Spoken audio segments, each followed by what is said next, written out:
있는 로마서 8장 14절부터 17절 말씀 우리가 한 목소리로 합독하도록 하겠습니다. 시작. 무릇 하나님의 영으로 인도함을 받는 사람은 곧 하나님의 아들이라. 너희는 다시 무소하는 종의 영을 받지 아니하고 양자의 영을 받았으므로 우리가 아빠 아버지라고 부르짖느니라. 성령이 친히 우리의 영과 더불어 우리가 하나님의 자녀인 것을 증언하시나니 자녀임은 또한 상속자 곧 하나님의 상속자요 그리스도와 함께한 상속자니 우리가 그와 함께 영광을 받기 위하여 고난도 함께 받아야 할 것이니라. 아멘. 새벽 성가대 찬양 있겠습니다.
아멘. 감사합니다. 늘 하나님을 찬양하고 또 예배하시는 우리 새벽성가대 대원 한 분 한 분 또 이광수님을 사랑하고 축복합니다. 오늘도 예배하시는 우리 모든 성도님들 사랑하고 축복합니다. 한 주간도 믿음으로 승리하시기를 축복드립니다. 예배하는 자 하나님이 기뻐하시는 줄 믿습니다. 오늘 말씀해 보면은 하나님의 아들 또 하나님의 자녀 하나님의 상속자 결국은 하나님이 누구시라는 거죠? 우리의 아버지가 되시는 거죠. 오늘 그 말씀하시면서 사도 바울은 우리가 하나님의 아들이고 또 자녀이고 상속자라는 것을 말씀하는데 저도 어렸을 때 참 우리 아버지가 이병철 회장님이었으면 좋겠다 아니면 정주영 회장님이 우리 아버지였으면 좋겠다 이런 생각을 할 때마다 근데 딱 옆에 이렇게 보면 우리 아버님 얼굴을 보면은 참 미안한 마음이 들더라고요. 근데 마음에 안 차는 거예요. 한편으로 마음에 안 차고 또 늘 부족한 내 삶에 충분히 채워주지 못하는 아버지를 바라볼 때 아이고 그래도 우리 이병철 회장님이 우리 아버지였으면 얼마나 좋을까 막 이런 생각을 상상을 했는데 그러나 결국은 우리가 내가 이 땅에 존재하는 그 출발점이 누구겠어요? 우리 아버지 아니겠어요? 그 아버지를 통해서. 그런데 이제 막상 아버지가 안 계시니까 가끔 가다가 이제 이렇게 사진을 뵐 때마다 이제 보고 싶은 마음, 또 때로는 이렇게 생각이 날 때도 있고 더 잘해드리지 못하고 좀 더 많은 시간을 이렇게 같이 나누지 못했던 것이 아쉬움이 있죠. 이번 주간이 또 이제 어버이 주일도 이제 다가오고 또 부모님에 대한 또 아마 많은 성도님들이 부모님께 이제 어떻게 우리가 만나고 또 함께 시간을 나눌까 이런 계획도 잡으실 건데 우리가 비록 지금 이제 안 계시기도 하고 또 멀리 계시기도 하고 뭐 여러 상황이 있지만 우리가 꼭 한번 이 아버지에 대한 생각을 좀 나눠볼까 합니다. 그런데 오늘 말씀해 보면은 우리가 읽지는 않지만 13절 말씀에 너희가 육신대로 살면 반드시 죽을 것이로되 영으로서 몸의 행실을 죽이면 살리라. 영으로 우리가 살면 산다는 거죠. 그러나 육으로 살면 죽는다. 그런데 이것이 사도 바울이 성도들에게 그것이 아니라 우리가 육으로 살아가는 사람들은 다 죽을 수밖에 없다라는 것, 하나님의 심판이 기다리고 있다라는 것을 말씀하고 있는 거예요. 믿음의 사람이 우리가 마음에 육신의 마음을 품고 또 우리가 욕심의 마음을 품는다고 해서 너희들은 반드시 그 마음 품으면 죽을 것이다. 연약하기 때문에 우리가 품을 수도 있죠. 연약하기 때문에 우리가 믿음이 작은 또 믿음이 없는 그런 듯한 이야기를 할 때 있고 생각할 때도 있다는 것입니다. 그런데 오늘 이 14절 말씀에 보면은 뭐라고 얘기하냐면 우리는 하나님의 자녀다 이렇게 말씀합니다. 그러면서 14절 말씀 함께 읽어볼까요? 시작. 무릇 하나님의 영으로 인도함을 받는 사람은 곧 하나님의 아들이라 이렇게 말씀하고 있습니다. 13절 말씀하고 이 14절 말씀은 함께 이렇게 연결된 말씀이에요. 우리 오늘 개역개정의 성경에는 그렇게 나와 있지 않지만 이 헬라어 원어 성경에는 그러므로 이르라는 단어를 접속사를 쓰고 있어요. 13절 말씀과 14절 말씀의 중간에 그래서 그러므로 이런 의미의 접속사를 쓰고 있다는 거죠. 영으로서 몸의 행실을 죽이면 그래서 그 결과적으로 이것을 왜 우리가 영으로 살면 살아나느냐 이것을 14절에 말씀하는 거예요. 그것은 하나님의 영으로 인도함을 받는 사람은 곧 하나님의 아들이기 때문에 죽지 않는다는 거죠. 우리가 살아날 수 있다는 것이죠. 영으로 인도함을 받는 사람은 그러면서 하나님의 영인 성령에 이끌려 산다는 것, 그리고 우리가 전적으로 성령님을 따라가는 것, 우리가 말씀에 순종하는 것, 그리고 우리가 믿음으로 신앙의 길을 걸어가는 것, 이것이 바로 영으로서 살아가는 사람이며 또한 하나님의 영인 성령님에게 이끌리는 사람들이라는 거예요. 이 사람들이 누구냐? 그 사람들이 바로 하나님의 아들이다 이렇게 말씀하고 있습니다. 가룟 유다도 예수님의 제자였습니다. 그러나 가룟 유다 마음 가운데 욕심이 생기고 사탄의 그 꼬임에 빠지고 그리고 그 마음 가운데 육신의 생각이 들어갔을 때 예수님을 팔 생각을 했어요. 그리고 예수님의 그 뜻을 따르지 않았다는 거예요. 그래서 오늘 말씀에 보면은 13절 말씀에 보면 너희가 육신대로 살면 반드시 죽을 것이로되 영으로서 몸의 행실을 죽이면 살리라 이렇게 말씀하고 있는 겁니다. 사도 바울이 말하는 하나님의 아들은 하나님의 영과 관계가 있다는 것이죠. 유대인처럼 혈통적으로 종교적으로 구원을 받고 또한 하나님의 아들이라 칭함을 받는 것이 아니라 오직 성령의 인도함을 받는 사람, 또한 성령을 쫓아가는 사람, 그런 사람들이 진정한 하나님의 아들과 딸이라고 말씀하고 있는 겁니다. 지금 우리는 어떤 모습인가? 사도 바울이 로마의 성도들에게 그것을 물어오는 거예요. 그것을 물으면서 너희들은 그러면 어떠냐? 성령 세례 받은 사람이냐? 이렇게 말씀하고 있는 거예요. 하나님의 아들과 딸의 모습으로 살고 있느냐? 우리 자신에게도 물어봐야 됩니다. 제가 한번 질문해 볼까요? 우리 성도님들은 성령 세례 받은 사람들입니까? 우리 성도님들은 하나님의 아들과 딸들입니까? 우리 성도님들은 성령의 인도함을 받고 있습니까? 아멘. 이것이 우리의 대답이 돼야 되며 우리의 신앙 고백이 되어야 돼요. 우리가 하나님의 아들과 딸이라니까요. 우리가 하나님의 자녀들이에요.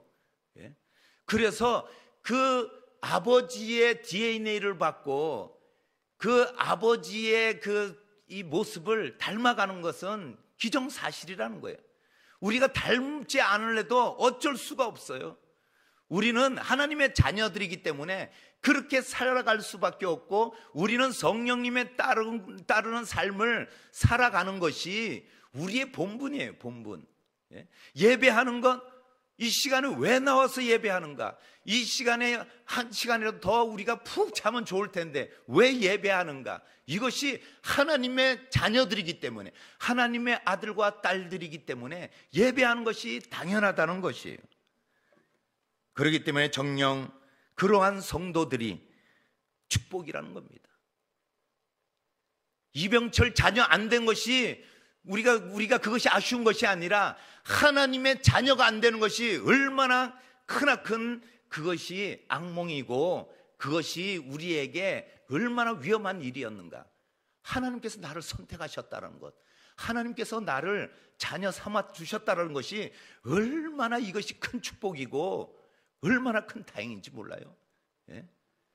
이병철 회장님 그리고 정주영 회장님이 우리 아버지가 안 된 게 아쉬운 게 아니라, 하나님이 나의 아버지가 안 된 사람들이 얼마나 슬픔에 빠지고, 그리고 그들이 살아가는 인생이 불쌍한 인생들인가, 그것을 오늘 사도 바울이 이야기하는 거예요. 우리는 그러는 반면에 얼마나 우리가 복된 사람들인가, 우리가 하나님께서 우리에게 믿음을 주셨다는 거죠.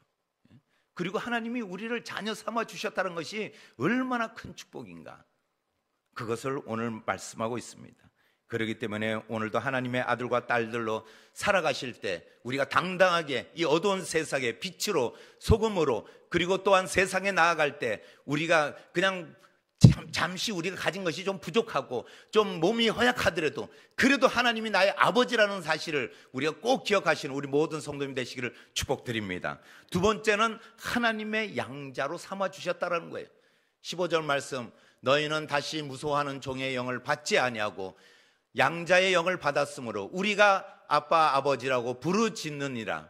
오늘 말씀해 보면은 양자의 영을 받았다고 말씀하고 있습니다. 이 양자의 영이 뭐겠어요? 우리가 이 로마 시대에는 자녀가 없으면은 이 다른 사람의 자녀들을 양자로 이렇게 입양하기도 했어요. 양자로 입양하고 또 심지어 노예를 양자로 받아들일 때도 있어요. 내가 마음에 드는 노예나 종을 양자로 받아들인다는 거죠. 이 양자라는 것은 완전한 나의 아들, 나의 딸, 나의 완전한 자녀로 삼는 거 아니겠어요?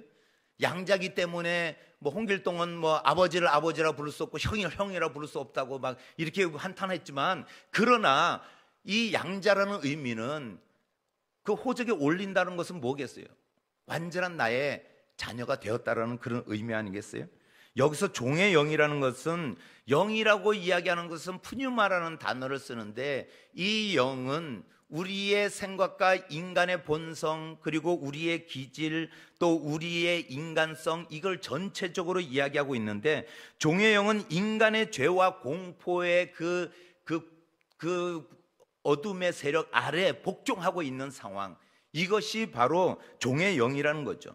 율법에 얽매여 있는 우리들, 그리고 세상의 굴레에 갇혀 있는 우리의 모습, 이것이 종의 영으로 우리가 살아가고 있었다는 거예요.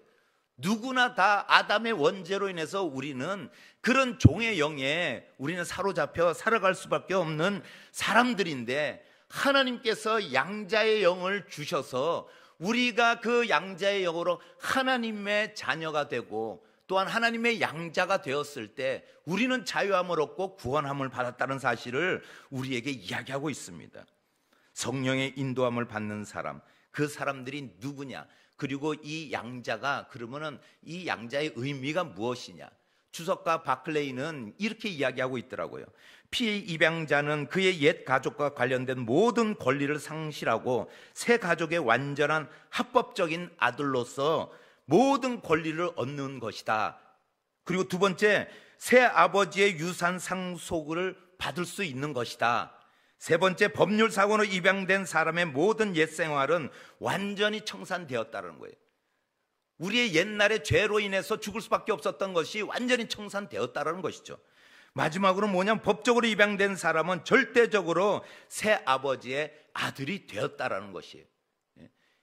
이 바클레이의 이 말에 의하면은 정말 우리가 하나님의 완전한 자녀가 되었다라는 것은 우리가 이제는 세상에 뭐 어떠한 그런 것이 우리의 힘으로 우리의 공로로, 이 이야기 속에서 우리가 신학적으로 여러 가지 뭐 신인 뭐 협력설 뭐 이런 이야기도 있는데 뭐 이 이야기하면 복잡해지고, 그러나 우리의 공로가 아니라는 거예요. 우리의 힘으로, 우리의 의지로, 우리의 노력으로 뭐 어떻게 하면 구원에 이룰 수 있다, 이런 의미가 아니라는 거예요. 뭐 다른 종교에서는 우리의 힘으로 할 수 있다, 우리가 선을 행하면 된다, 우리가 노력하고 봉사하면 된다, 그렇지 않다는 거예요. 모든 것이 전적으로 아버지의 은혜라는 거죠. 그 은혜로 인해서 우리가 이 자녀가 되고 양자로, 하나님의 양자로 입적이 됐다는 거예요. 그래서 우리가 아빠 아버지라고 부를 수 있다는 거예요. 예수님도 마가복음 14장 36절에 뭐라고 말씀하시냐면, 이르시되 아빠 아버지여, 아버지께는 모든 것이 가능하오니 이 잔을 내게서 옮기시옵소서. 그러나 나의 원대로 마시옵고 아버지의 원대로 하옵소서. 예수님의 겟세마네 동산에서 기도하실 때 십자가를 앞두고 아빠 아버지께 기도하던 모습 아니겠어요?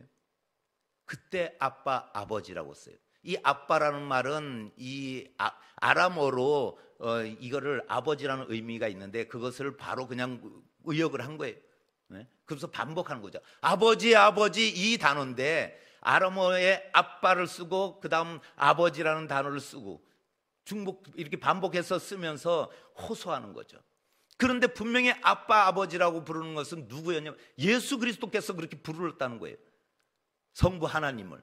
그런데 우리도 아빠 아버지라고 부를 수 있는 자격이 생긴 거예요. 제가 이야기할 때 제가 고민이 생기더라고요. 이제 뭐 앞으로 예수님을 형님 이렇게 불러야 되는 건가? 근데 어쨌든 말씀을 통해서 보면 우리는 동등한 그런 자격을 얻었다는 거예요. 물론 우리가 이 신학적으로 성자 하나님이시기 때문에 우리가 또 뭐 동등하다 이렇게 하면은 또 이상하게 해석하고 살 수 있으니까 그런 의미는 아니지만, 그러나 우리에게 그런 자격이 있고, 그리고 그런 신분을 주셨다라는 거예요. 아들이란 신분, 딸이란 신분은 그런 동등한 위치에 우리가 설 수 있고, 그리고 하나님께서 그런 위치에 우리를 올려주셨다라는 거였어요. 이것이 죽을 수밖에 없는 죄인을 도저히 우리가 상상할 수 없는 상황 가운데서도 하나님께서 구원하여 주시고 우리에게 양자로 불러주셨다는 거예요. 이것이 얼마나, 우리 종이라는 것은 허락 없이 아무데나 다닐 수도 없고 종은 마음대로 할 수 없는 그런 신분 아니겠어요?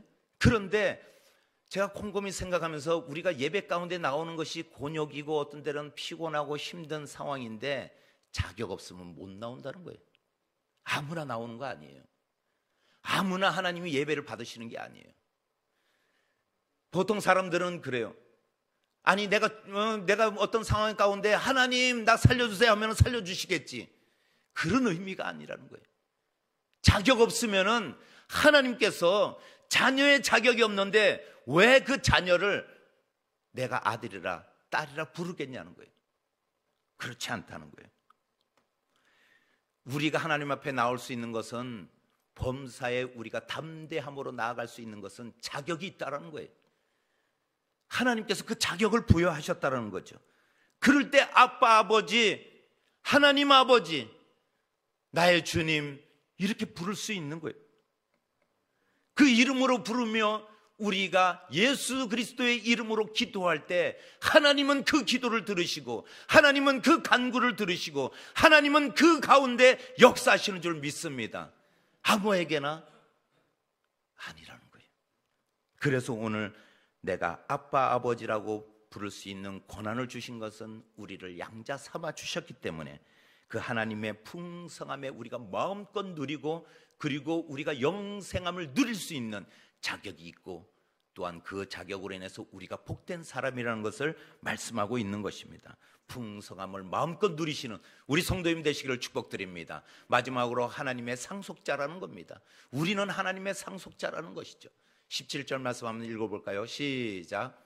자녀이면 또한 상속자 곧 하나님의 상속자요 그리스도와 함께한 상속자니 우리가 그와 함께 영광을 받기 위하여 고난도 함께 받아야 할 것이니라. 16절 말씀에 보면은 우리가 성령이 친히 우리의 영과 더불어 우리가 하나님의 자녀인 것을 증언하시나니, 성령님께서 증언한다는 거예요. 우리가 자녀됨을. 그러면서 이 자녀이기 때문에 우리는 또한 상속자라고 17절 말씀에 이어서 말씀하고 있는 겁니다. 이 상속권을 우리가 획득했다는 거예요. 예수님과 함께 같은 상속자라는 거예요. 오늘 말씀 가운데 그리스도와 함께한 상속자니 우리가 그리스도와 함께 상속자라는 거예요. 하나님이 나의 것이며 하나님의 것이 나의 것이며 하나님의 능력이 나의 것인 줄 믿습니다. 하나님의 풍요가 나의 풍요가 된 줄 믿습니다. 하나님의 강함이 나의 강함이 될 줄 믿습니다. 이것이 우리에게 주신, 하나님께서 우리에게 상속자로 부르시고 상속자의 상속권이 우리에게 있다는 것입니다. 그런데 오늘 마지막 절에, 이 후반절에 보면은 그와 함께 영광을 받기 위하여 그런 상속자이기 때문에 고난도 함께 받아야 할 것이니라, 이 말씀이 있는 거예요. 그런데 우리는 앞에 부분만 생각하고 뒷부분은 사실 그것까지는 읽고 싶지가 않은 게 우리 심정인 것 같아요. 그러나 분명한 것은 우리가 부모로부터 상속받을 때 분명히 법률적으로 가진 부모의 재산도 받지만 부모가 가지고 있는 빚도 우리에게 상속이 된다는 것이에요. 이것을 생각해 볼 때 그러면 우리가 깊이 생각해야 되는 부분이 뭐냐? 우리가 하나님의 그 귀한 것을 상속받기 위해서는 우리가 그 고난에도 동참해야 된다는 것입니다. 사도 바울은 그 영광에 동참하기 위해서 고난도 함께 하자, 이 이야기예요. 지금 어떤 상황이냐? 핍박받는 상황 아니냐? 지금 힘든 상황 아니냐? 지금 괴로운 상황 아니냐? 문제 앞에 놓여있는 우리 상황 아닙니까? 힘들고 어렵고 괴로운 상황 가운데 놓일 때도 있잖아요. 그러나 그것이 우리가 장차 받을 그 상속권을 생각한다면 이것도 참아내야 된다는 거예요. 이것도 우리가, 그래, 하나님의 내가 상속자인데 하나님이 주신 이 시험도, 이 연단도 감당해야 되겠구나, 이것을 알라는 거예요. 우리가 그것을 동참하지 않는다면 상속권을 포기한다는 거예요. 빚이 많아서 우리가 그걸 포기할 때 우리의 모든 아버지의 재산도 포기하는 거 아니겠어요? 그렇기 때문에 오늘 이 고난도 함께 해야 된다는 거예요. 어렵지만, 이 세상은 살아가기가 빡빡하지만, 그러나 우리가 함께 해야 한다는 것이죠. 하나님의 진정한 자녀는 누구이냐 하는 것을 이야기합니다. 베세다 언덕에 오병이어의 기적을 우리가 목격하고 듣고 우리가 말씀 가운데 알고 있어요. 그러나 골고다 언덕에 십자가, 그 언덕을 걸어가는 예수 그리스도를 우리가 바라봐야 된다는 거예요. 오병이어의 기적만을 원하지 말고 십자가를 걸어가신 예수 그리스도의 그 골고다 언덕도 베세다 언덕에서 바라봤던 그 기적과 같이 우리가 바라봐야 된다는 것이죠. 목숨을 위하여 무엇을 먹을까, 무엇을 마실까, 무엇을 입을까, 이 생각과 이것을 구하기 전에 먼저 그의 나라와 그의 의도 구해야 된다는 거예요. 이것이 하나님의 자녀라는 거예요. 하나님의 상속자라는 것이에요. 그러면 하나님께서 이 모든 것도 너희에게 더하실 줄 알라는 그 말씀을 우리에게 위로하고 계신 줄 믿습니다. 우리 성도님께 물어보겠습니다.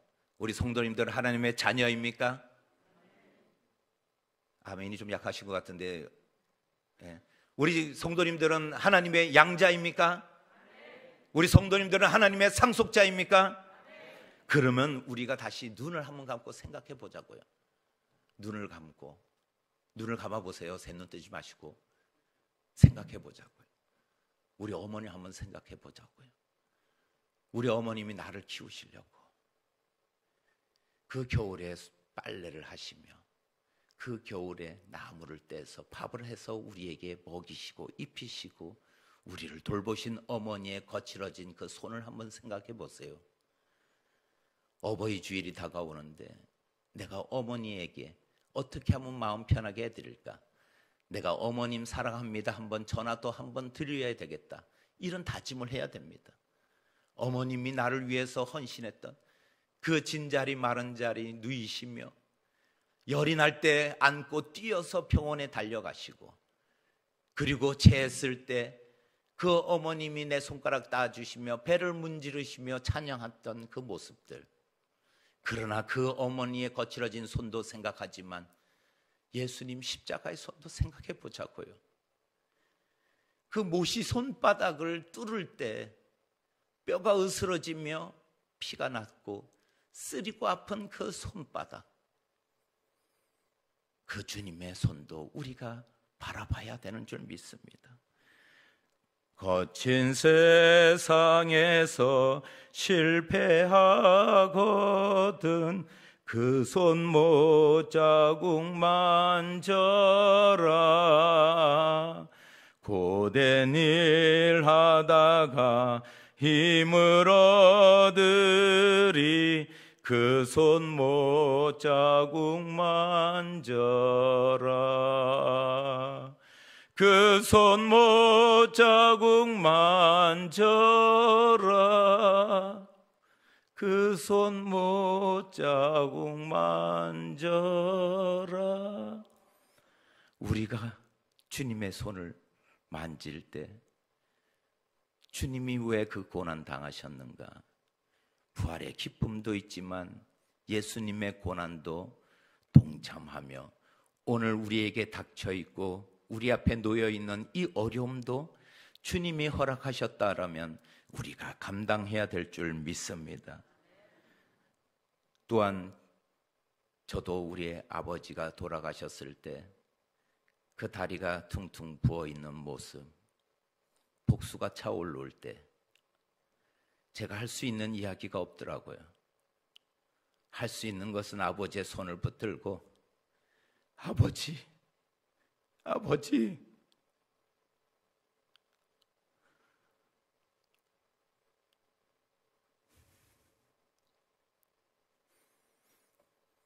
그러나 십자가에서 우리 주님도 그 발에 못이 박힐 때 탕탕 못이 그 발을 뚫을 때 얼마나 아프셨을까? 이 생각을 해보았습니다. 옆구리에 창에 찔려 물과 피를 쏟으시며 그 발로 피가 쏟아질 때, 그 피가 바닥에 떨어질 때, 우리의 가무로 메마른 그 심령 가운데 그 보혈이 적셔질 때, 이것이 주님의 은혜이구나. 내가 구원받은 자로서 이 가운데 기쁨이 있구나. 하나님의 은혜이구나. 생각해 보았습니다. 우리가 아버지, 아버지 부를 수 있는 자격이 있다는 것 얼마나 큰 기쁨인지 모릅니다.